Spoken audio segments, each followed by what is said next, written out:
Example 1 says find the domain of the function g of x equals 5x over x squared minus 49.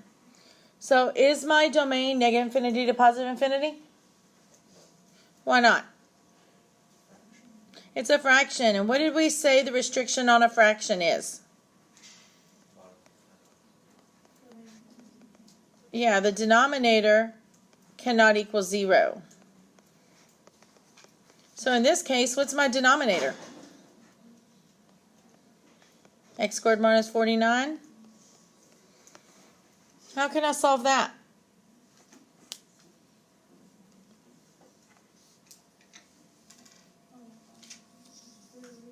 Okay, I could solve for x. So let's add the 49.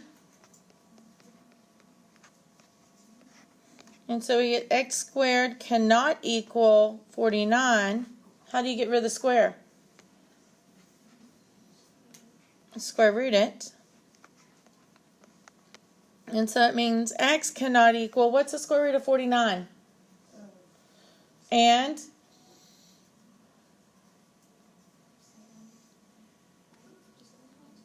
7 and what? There's another number. That's what I was afraid of. Yeah, remember, if it's x squared, there's supposed to be how many answers? 2, right? So it's really plus or minus 7. Okay, but that's what scares me, is because when you take the square root, y'all forget the plus or minus. So if nothing else, at this step here, when you had x squared minus 49 cannot equal 0, remember that's the difference of squares. So you could factor it. Square root of x squared is x, square root of 49 is 7, so x plus 7, x minus 7 cannot equal 0, and then separate them if you need to, okay?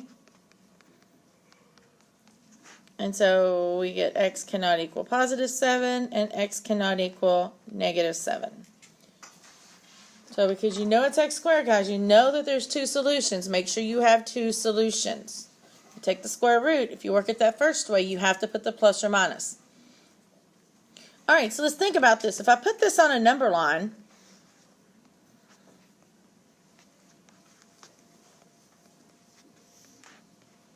you said it can't equal them, so I'm going to put an open circle there. What numbers can it equal? Anything but those 2 numbers, right? So I could equal any of these numbers here. So how would I write that in interval notation? I am taking you way back. So we have what? Negative infinity to negative 7. Union.